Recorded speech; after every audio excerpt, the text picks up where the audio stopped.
Hey everyone, welcome back to Spiritually Speaking. I am Dee May. Today we are doing Dreams Part 3. And with me today is Stephen Hairfield, American monk. And I know you'll recognize him from previous episodes. And I also have with me my friend Vicky Finch, who I'm super excited about. She's local in the same town as I am. So we get to actually hang out in person. It's so fun. Well, I'm going to come and hang out with the two of you just to embarrass the snot out of you. So Whenever you're up for it. Absolutely. I think you'd be startled. Anyway. Hi, Vicky. It's nice to meet you. How can I best totally terrorize you? It's nice to meet you too. You ready to terrorize me? Sure. Okay. Why not?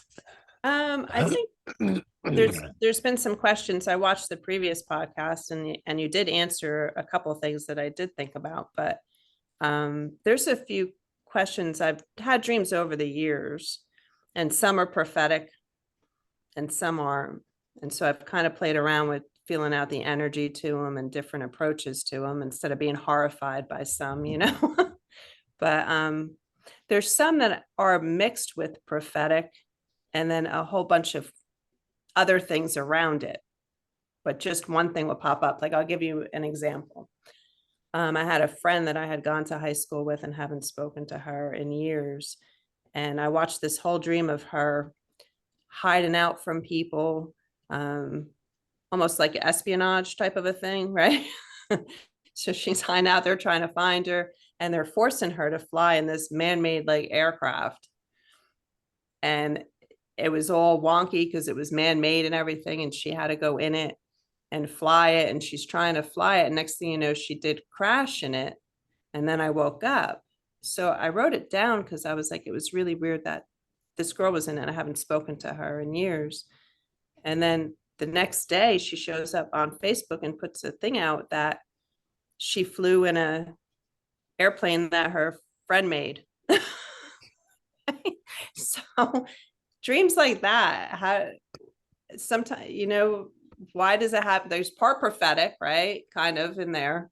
And then a whole bunch of other stuff that goes with it. How do I tie that together? Well, first off, you don't. Okay. Well, no. I would have to say the most difficult part of a dream is realizing whether a dream is prophetic or not. Mm-hmm. As I've said in previous broadcasts with Dee, is that when we go to bed at night, and we lie down and ultimately we go to sleep. We go to sleep because our logic stops. Mm-hmm. In other words, we stop thinking. Yeah. And because we stop thinking, we're able to sleep. If soul or spirit energy, whatever it is that you wish to term it, wants to speak with you, it's always from right brain. Mm-hmm. And because logic is out, that's why we dream, and dreams don't really make a whole hell of a lot of sense. Mm-hmm. And then the first thing we do when we wake up is we attempt to use logic to figure it out. Not going to happen. Next thing I would say to you is Vicky, when you wake up in the morning, if your alarm goes off, whatever, what awakes you, doesn't matter. Don't get right out of bed. Don't. Mm-hmm. Just stay there. Mm-hmm. I stayed there for an hour this morning going, whoa, this is like real technicolor going on here. And the reason I suggest that is because your logic still is not fully into play. You are awake, but your right brain is still dominant. And it will show you the dreams, and it will share with you the dreams. Now, let's go to this friend in specific. Obviously, the dream was prophetic. You said that an airplane that man built, well, excuse me, they're all that way. Mm-hmm. They're all manufactured by humans. But I get your point. Mm-hmm. you must have been very close to this girl in high school, because it showed you the dream of a hand-built, is the way I'll put it, aircraft that she was in, that she was flying, and that it crashed. And then it turned out that that happened. Okay, that part is prophetic. Okay, there's nothing to figure out there because it happened. Mm-hmm. All right. But the dream is actually saying she needs to rise above her life, because if she doesn't, the way it's going is going to create a huge disaster. That was the message that was actually being told you to Okay. give to her. Okay.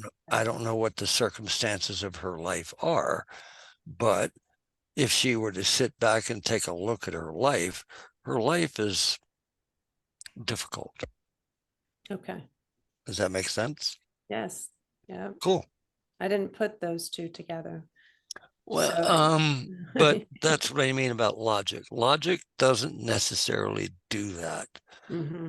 because when things make no sense to logic, it likes to analyze. Mm-hmm. And I always love to say to people, look at the first 4 letters of analyze, and it'll tell you what it's going to do to you. Mm-hmm. You just Mhm. missed that one. No, I got finally, it. You finally got Did you it. see when I got it? Yeah, I did. It will make you anal. Yes. And that's the difficulty when it comes to dreams, Yeah. is because we become anal over them, and that's just not necessary. No, just look at the dream for what it is. I share with people all the time as a teacher, so to speak, to be objective. Just be objective in whatever you're looking at. It's not good, it's not bad, it's not right, it's not wrong. It's just events, it's just things. Mm-hmm. Look at them for what they are. And then don't attempt to figure them out, especially if it's in a dream.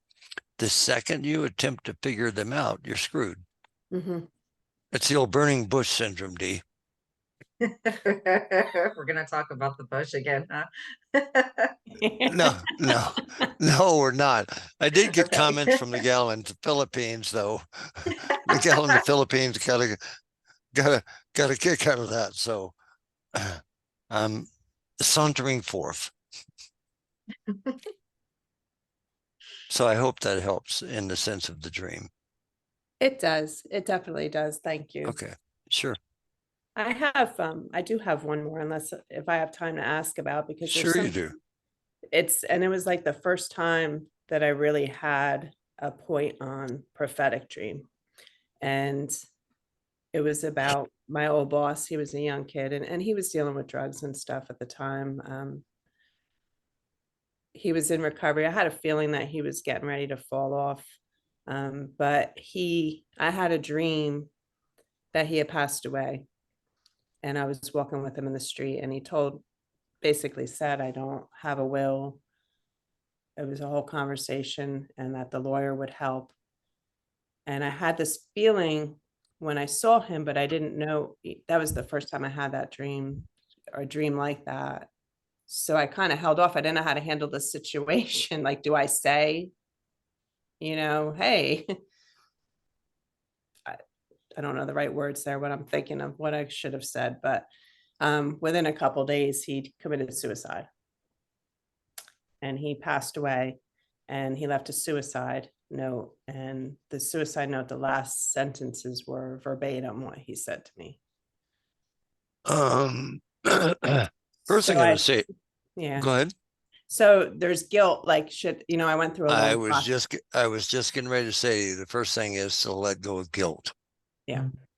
The message in that is, in essence, that he trusted you. Okay. And I think that's where your guilt comes from, because you knew he trusted you, and you knew where he was and what he was doing. He chose not to do anything about it. Mm-hmm. So therefore, he lost his life. Mm-hmm. There should be absolutely zero burden on you, Mm-hmm. because you just got the message. Look, in dreams, we're just the damn messenger. You know how many dreams I get about people? I'll get let's say I have an appointment with you tomorrow and I've never met you. I'll have a dream And then it's totally weird. I'm getting a visual on a person I've never met. And then you come into my office the next day, and there you are sitting in front of me. That is when I know what the dream meant. Okay. Is when you are sitting in front of me. Mm-hmm. You can only be a messenger. That's all you can be. You can't, as a messenger or teacher, and I do it. I mean, after living as a monk,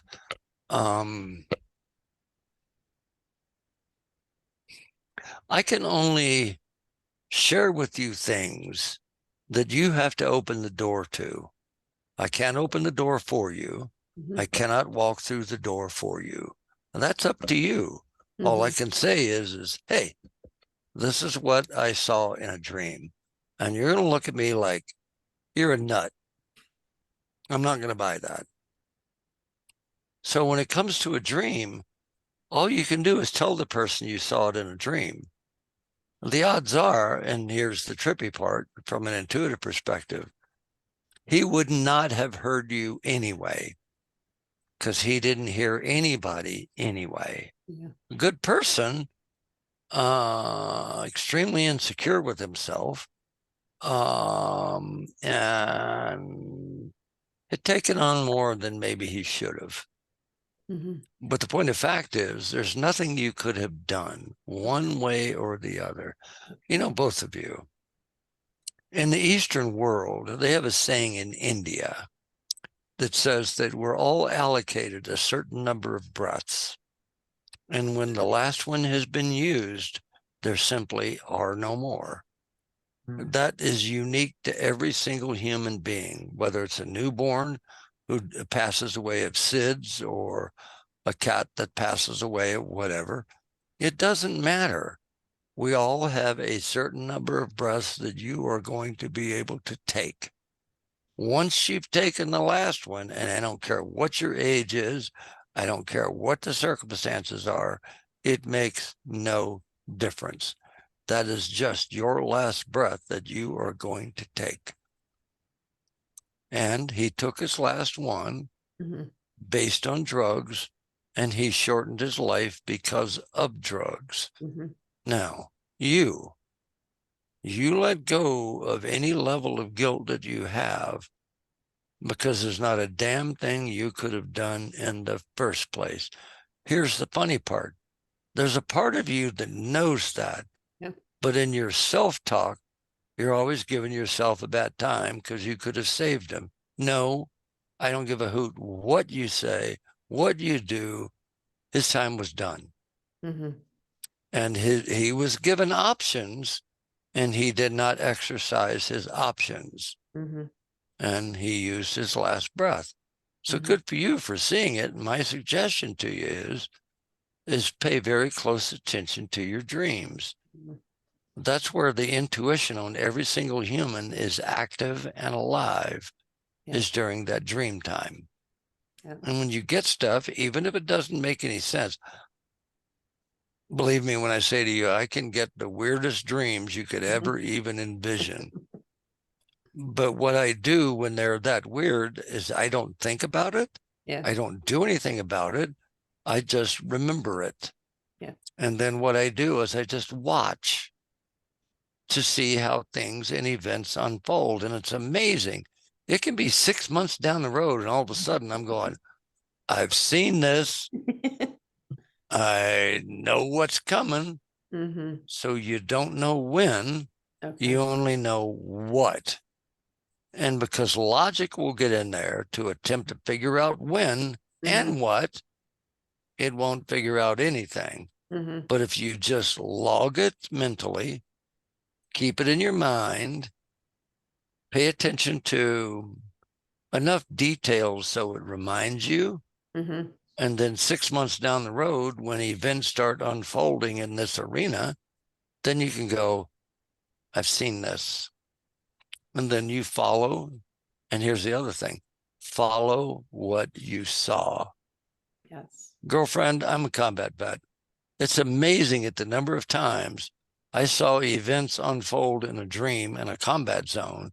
And then days, weeks later, would be in the situation where the dream was unfolding. And I remembered the dream and did exactly what the dream showed me. And I'm still standing. Yes, because of that. Yeah. That's amazing. No, we all have that ability. We just step away from it. And that's what I'm saying to you, don't do. When you carry around the guilt with your ex-boss that you do, it can stop your dreams. In fact, I'm willing to bet you a quarter to a donut that shortly after that happened, you didn't remember much in the way of your dreams. You're exactly right. That freaked me out. Yeah. No, excuse me. I saw the earthquake in Phuket years ago where they had all the big tsunamis and all those people died. I just didn't know where in the world the earthquake was going to happen, but I saw it and I found it interesting. No animals, elephants, rats, none of them were hurt. No monks were hurt, only kids. And I'm going, whoa, that's strange. Yet here's the message of the dream. The dream was telling me that our innocence is being taken and consumed and destroyed. That's what that dream told me. Yet the event actually happened. Okay. And not a damn thing I'm going to do about that. What am I going to do? Pick up a phone, call Thailand and say, hey, look out, run. yeah, you people better get the hell out of Phuket because this is going to happen. No, you can't do that. Okay. So when you look at a dream, understand what its message is, and you will do much better in life and with people if you do. I hope that makes sense. It does. Thank you. Good. Thank you. Yeah. Don't leave, Vicky. I want you to hang out with us if you have time to stay. Sure. Love to. Thank you. Awesome. I can answer almost any question you wish on any subject, anyway, and in any direction. But don't ask if you don't want to know. Thanks, Dee. He was counting on me coming up with a good one. Dee knows by now. She's seen it. I will answer. I will. I do Life have is an amazing thing. It is. It's so. Go ahead, Dee. It truly is.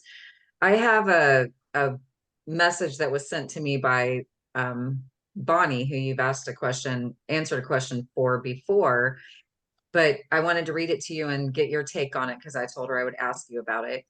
She said, sure. I've never been afraid of dying ever, but that being said, I have had dreams that when I died, there were people there that I thought would not earn their place in heaven.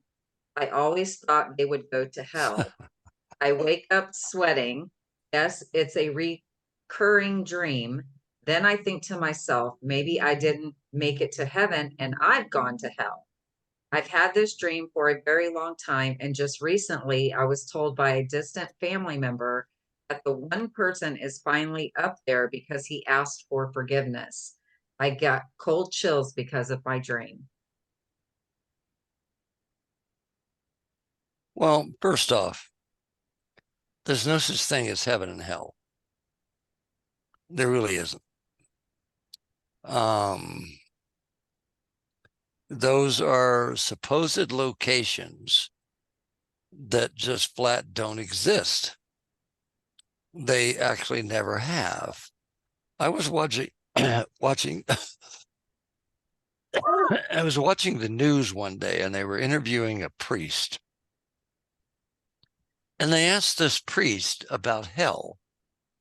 And he said, that is something that in ancient times that was made up and that it does not really exist. And I thought, well, wait a minute. If hell doesn't exist, then what does that do with heaven? Well, that's the other funny thing. That doesn't exist either. So there is neither. My best message on it is what I heard in the Eastern world. where it says that heaven is when a person is free of ego, and that ego creates the hell that we experience on earth, which is the interesting thing.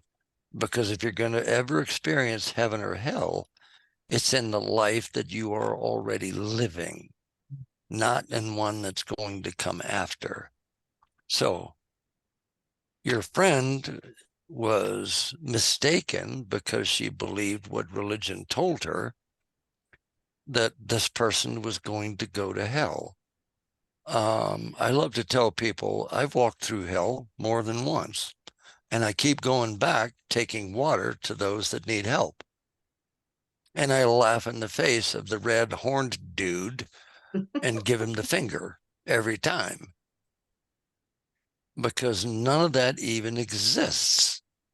It's all a state of mind and a state of belief. I've had many Christians ask me, "Are you not a God-fearing person?" And I look at them and simply say, "Why should I fear something that loves me without conditions, something that accepts me totally and completely just for who I am? Why in the world should I fear that? I won't do it because I have no reason to." Now, do I believe in God? Not the God religion talks about, because that God is based on human form, and that's not something that exists outside of human form. There is a divine idea, and we are the expression of that divine idea. You, Dee, me, Vicky, we are its expression. The two of you are perfect, and there's not a damn thing you can do about it. You can accept it or you can deny it. You deny it, you're in hell. You accept it, you're in heaven. Excuse me a second.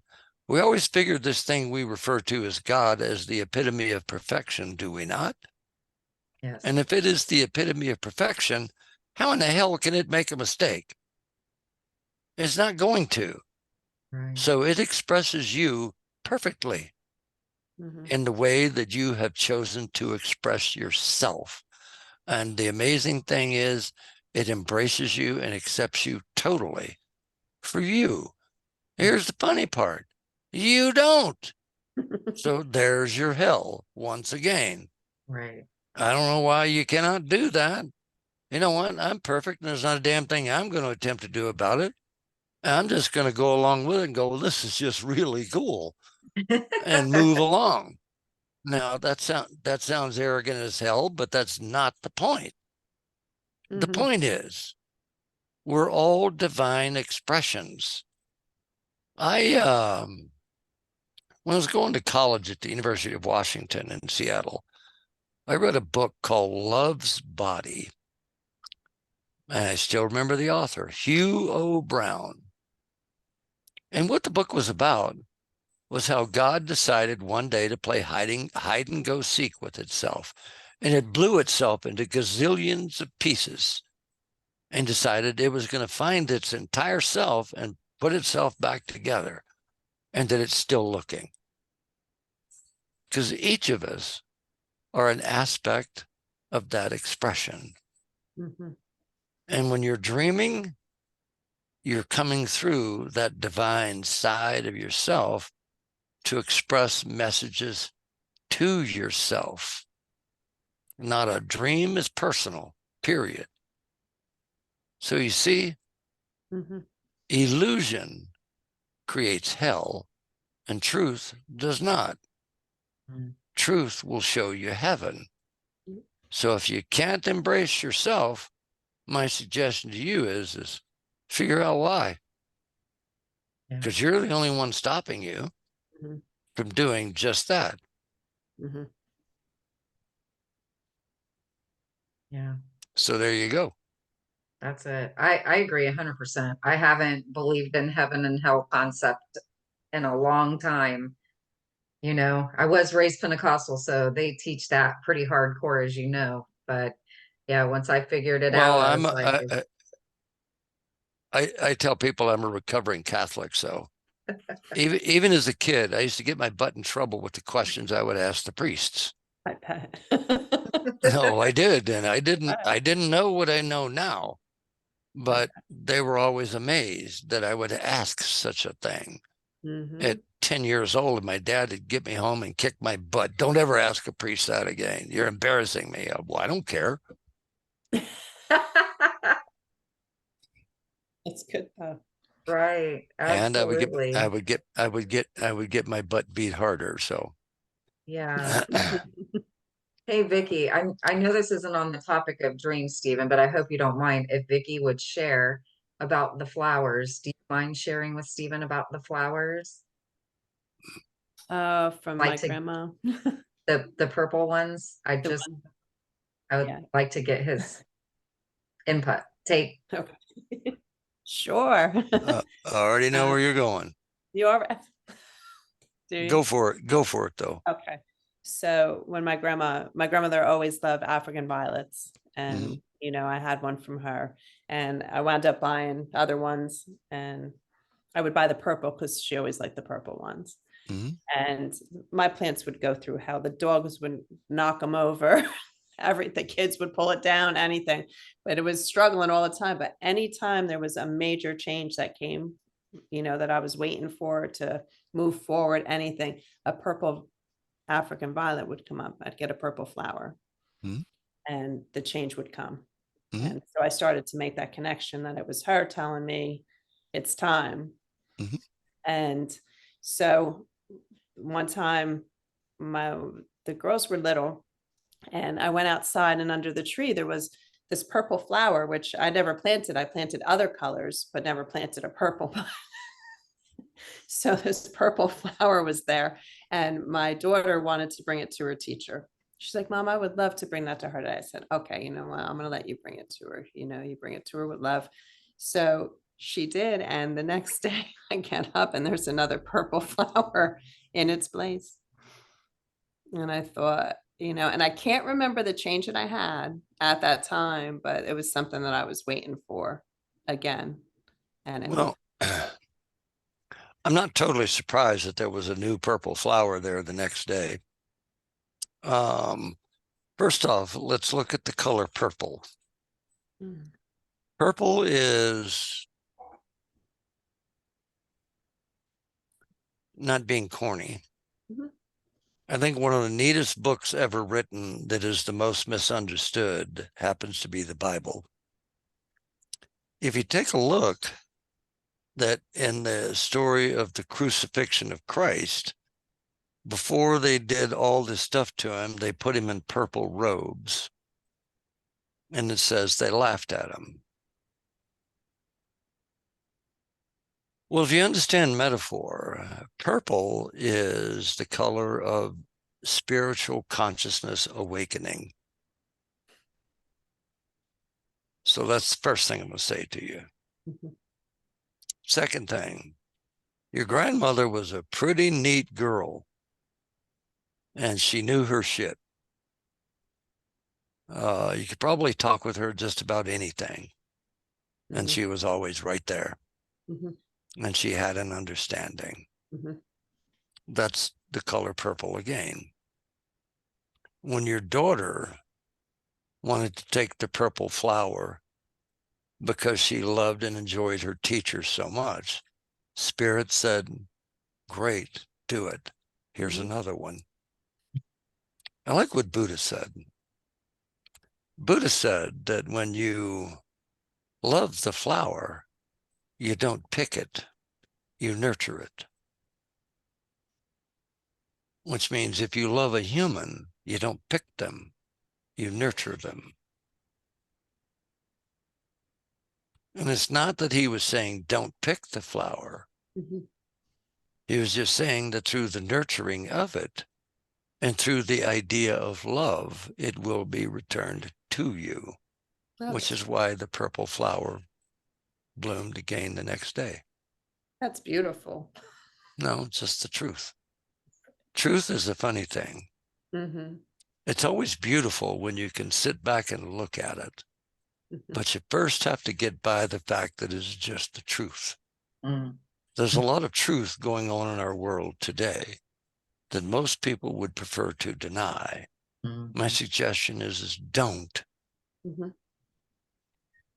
In ancient prophecy, which I'm a real fan of, and I've studied all of them, I'm not even going to bother to list them. You read in all of them about a war between the forces of light and darkness. Well, let's change two words. A war between the forces of light and darkness into a war between truth and illusion. If you look at the world today, that's exactly what we see. Mm-hmm. Truth is being denied, and illusion is being accepted as truth. Well, here's the funny thing. What out there is actually working? Is the government working? Is religion working? Is the economy working? You tell me, is the health system working? You tell me what out there is actually working. Nothing. Mm-hmm. So that's the universe's way of saying all of your illusions are no longer working. You're going to have to look at truth. Mm-hmm. The one that's failing now is the idea of money. Look at money. Everybody works, busts their butts over money. Yes. For what? Mm-hmm. You may have billions of dollars today, but what are you going to have tomorrow? Mm-hmm. I have nothing today, and I'm going to have the same tomorrow, so it'll make no difference to me. But to you, billionaire, it's going to make a world of difference. And you're going to be asking me for help. Okay, I may, and I may not help you. Mm-hmm. The odds are I probably will. just because it's the thing to do. Mm-hmm. But the point is, that's the last illusion that the universe is attempting to remove. Mm-hmm. So, Vicky, you are seeing truth in your purple flowers and what your daughter wished to do with it. Mm-hmm. Always look for truth. Whether you want to see it or not is totally irrelevant. In the dream with your friend, you saw the truth, and then coincidentally, she contacts you and lets you know, wow, at least you had the dream confirmed. Mm-hmm. That's sometimes I think I get these, like, because they're the oddest dreams that come to me and are prophetic, like the strangest little things. No, And sometimes I'm like, it's just to let spirit know, like, you are connected. well, Pay you are, attention. yeah, you are connected and do pay attention. But the point is, when you're getting a dream and it's prophetic, you don't know that at first. No. Well, you can tell. You have a different feeling. Yes. It'll be Yes. like, let me write this down. Yes. Because Well, I have a feeling there's something about this. I don't ever write dreams down. I just keep them in my head. I can, you know, what's funny? I'm going to go ahead and say this, Vicky. We're talking today, and if I didn't talk to you in 6 months and all of a sudden you call me and say, hey, this is Vicky Finch, it'll take me 30 seconds, but I'll remember this conversation. Because we all have an infinite mind, Mm-hmm. and it's in there somewhere. Mm-hmm. And once you know how to operate with an infinite mind, it'll come to you, literally. So instead of writing a dream down, just log it.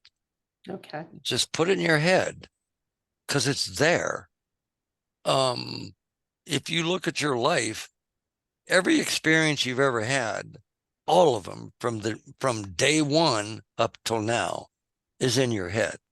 Every single one of them. The only question is where did you put it? Well, okay. Well, here's the funny thing. This is thought. All thought is contiguous, which means it touches. Okay. You can sit down and ask yourself in meditation one day, what was I doing at 3 years old? And just meditate on that. And I'm going to make you a promise. Yes. You'll get some impressions Yes. of 3 years old. Okay.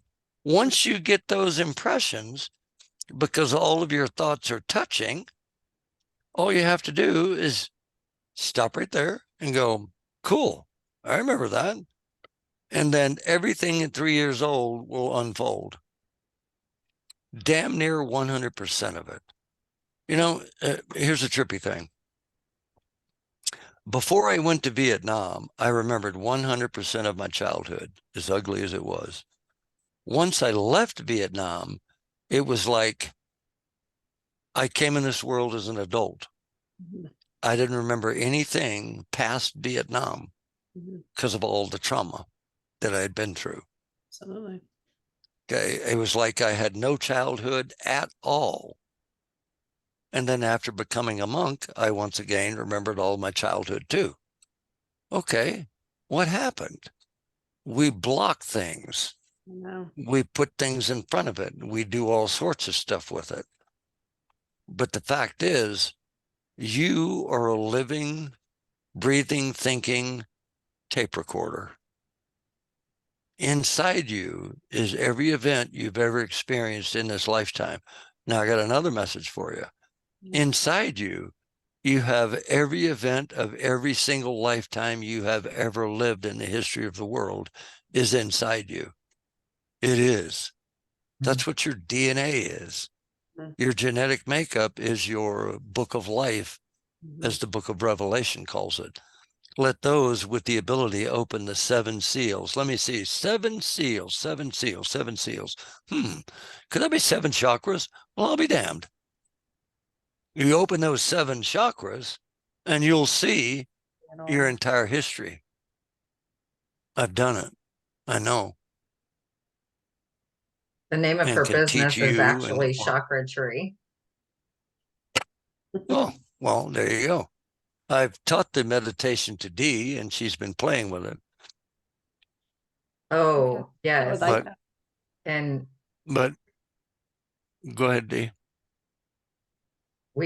she also ahead. does Reiki, and she did Reiki on me last week, and we had the most incredible experience. It was so intense.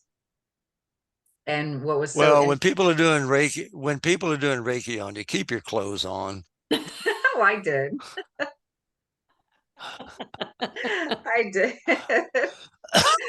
But it was just so being a smart interesting ass. because it was like the first, I mean, I've had energy work before. She's done energy work on me before, but this was a different experience. She could feel every single thing that I was feeling. She could feel it. The only thing that was different about it between our two experiences is the energy from her perspective was being pulled out through my feet, where from my perspective, it was coming up and out my crown.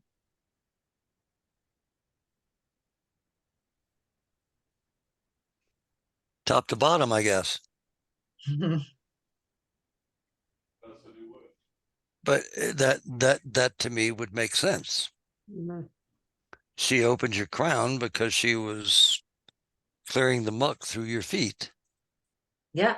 She talked about my feet a lot actually after the session was over and we had our little chat. Did you notice, Vicky, how smelly her feet were?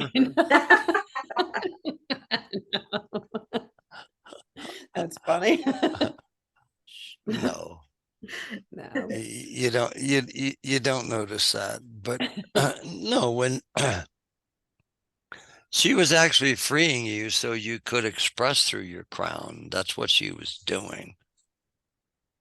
And it helped release and free you, which was the point. Yeah. It's amazing at what we do in our heads, because it's, for lack of a better way to put it, it screws us up so much. It's not even funny. Yes, it does. We overthink everything. Yep. Yeah. And there's no need to think. I remember the one day I was meditating and I went, wow, I'm not thinking. And I felt these 2 eyeballs looking at me. And I looked over and it was Lob saying, and he said, Stephen, that was a thought. Yes.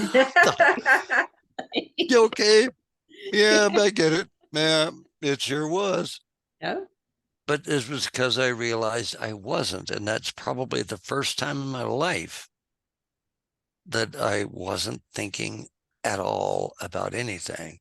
Mhm. Now, here's the funny part. 80% of my life is today free of thought, Wow. literally. Yeah. Why not? What's there to think about? If you look, your body has to be where it is because that's where your body is, right there.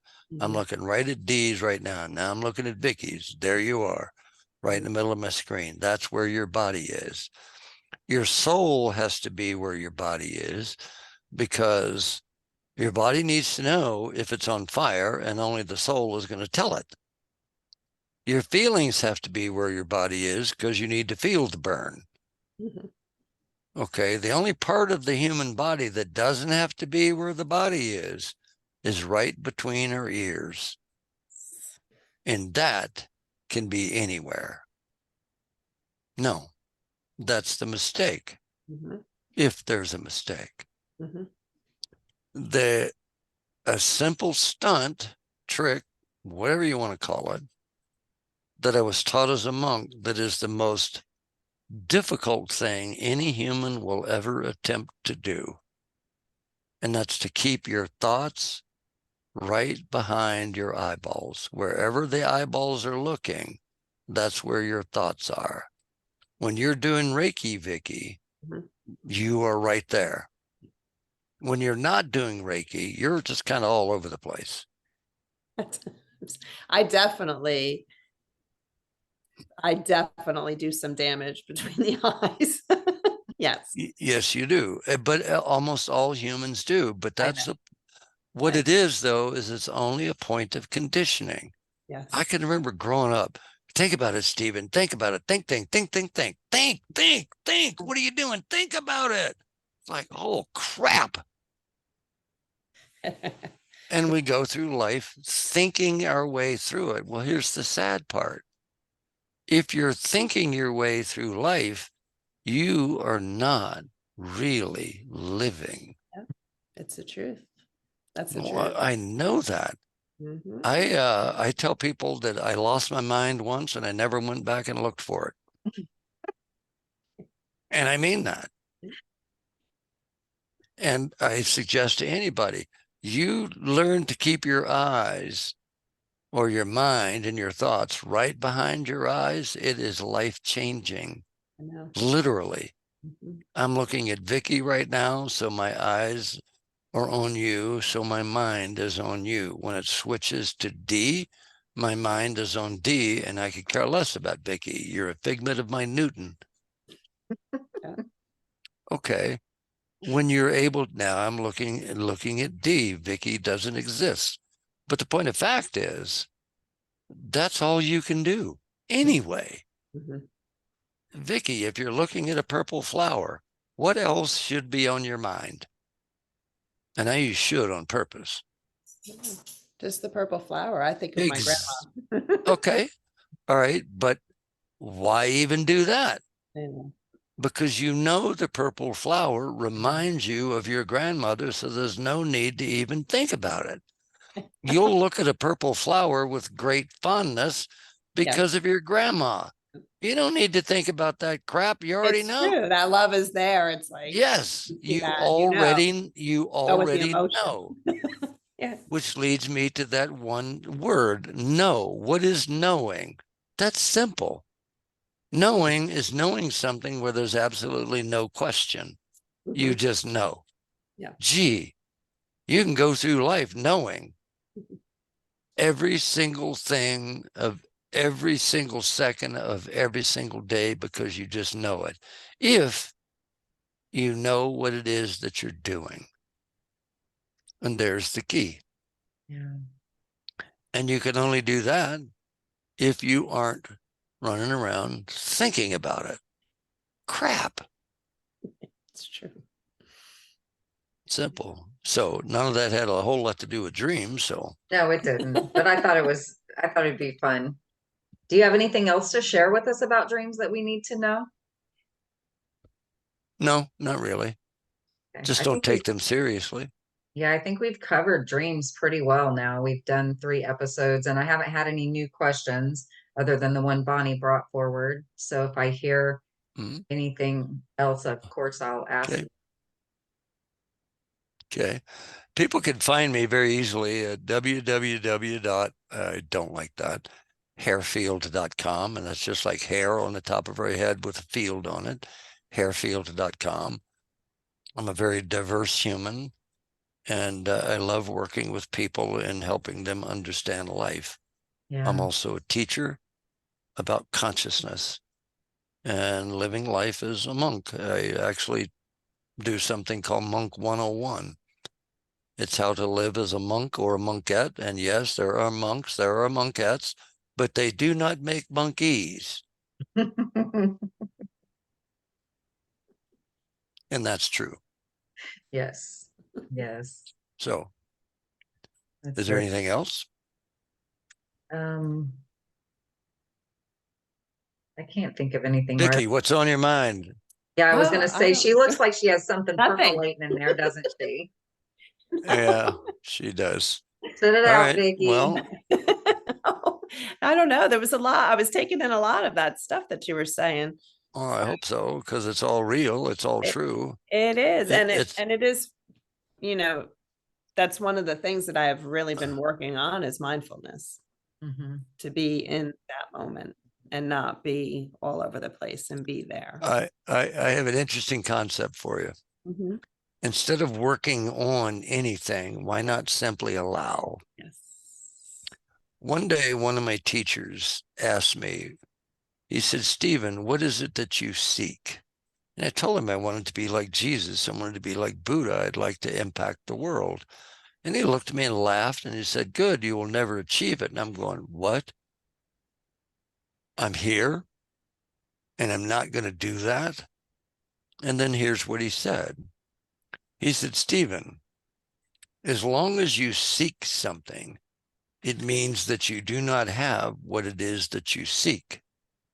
But the moment you stop looking for it, it will find you. And here's the funny thing. Mhm. It's not about finding anything, but it is about realizing everything. And that can be done without looking. You don't look for happiness and find it, because if you're looking for something, it's outside you. Yeah. You don't look for peace out there somewhere, because that also is inside you. Mhm. We are the only living thing that is completely 100% self-determining through one simple idea, realization. Vicky, you're God, and there's not a damn thing you can do about it. It's true. D, you're God, and there's not a dang thing you can do about it. Yeah. I'm God, and I love it.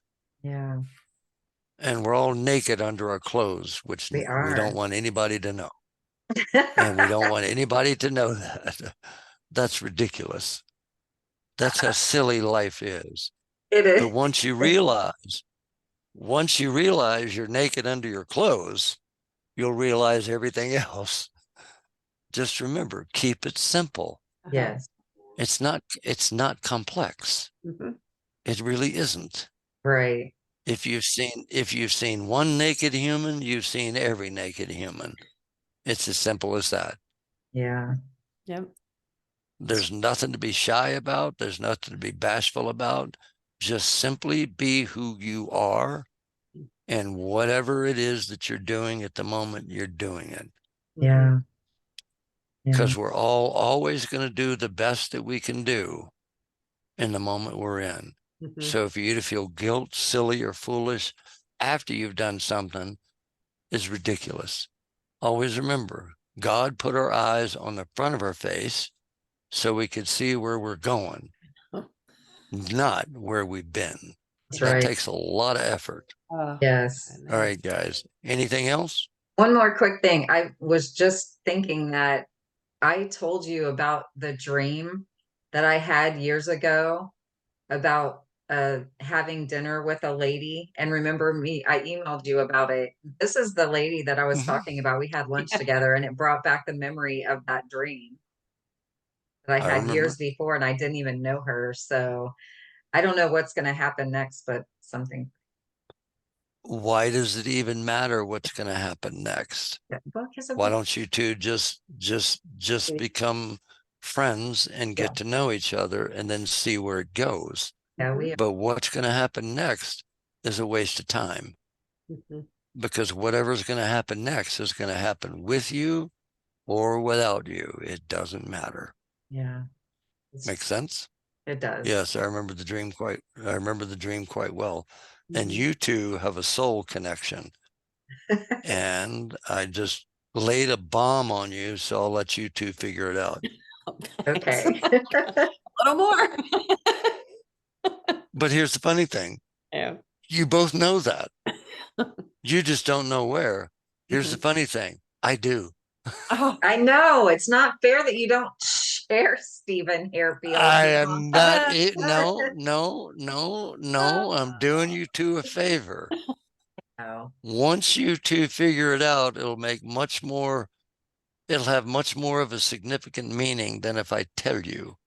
yeah. I know of 3 lifetimes that you two have interacted. really? Yeah. That's if you believe in past lives. And if you Oh, don't, that's too bad. I do. No, I've dreamt of 2 past lives I had.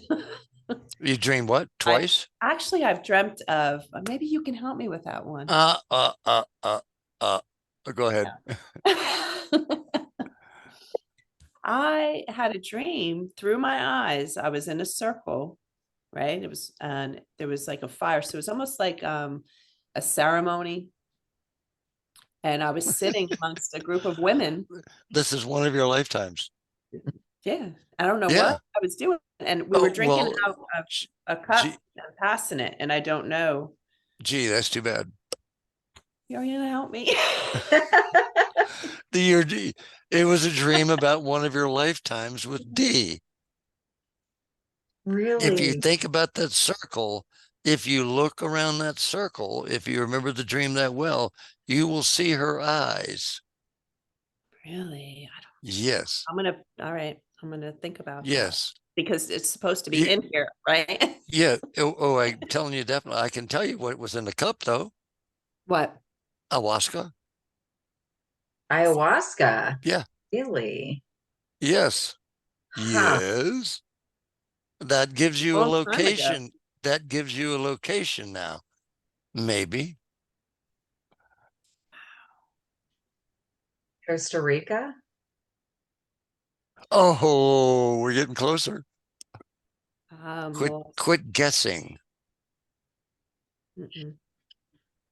I didn't know if it was almost like I said to Dee back in the times of like Nordic or like Viking times or something. I'm not denying or agreeing. You'll figure it out. Oh my goodness. Look at the attire. Look at the attire. It'll tell you. I know. It was a long time ago too, and I can't remember all the details, so I'll focus on You what I feel will. comfortable. You will. I will. Just ask the simple question: where do I know D from? Okay. And you will see that again. Okay. Okay. That was not a dream. That was a vision. And that was a past life. Yes. All right, kiddo. Now that I've left you two in the dungeon, I know. and I'm doing it on purpose. Yes. You'll remember. All right. What it's Anything like else, to be kids? monks, Vicky. Can I teach her the meditation? Can I share that with her? Sure. Thank you. You remember how to do it, D? I have it written down. Yes. Okay. Then go right ahead. Okay. Thank you. All right. All right, guys. You have a wonderful evening. Thank you, Stephen. You too. Appreciate you. Thank you. Always here. All right. Nice to meet you. Bye-bye. Okay. Do you have anything else to add, Vicky, before I close this out today? That was intense. Nope. It was good. That was intense. Okay, Vicky and I have to have a post chat. So yes. Thank you everyone for coming again to my beautiful channel. And I appreciate you so much. Thank you for listening. As always, I invite you to comment reach out to me if you have any questions or concerns or anything you'd like to hear on this podcast, because I'm open to bringing you whatever you need. If I can't bring it personally, then I will invite someone who can bring it. So please reach out. Don't forget that we do have the Spiritually Speaking Facebook group. As always, the link will be in the description box below the video. Stephen Hairfield's information will also be in the description box below the video. And I will see y'all on the next one. So much looking forward to it. And as always, I love you all.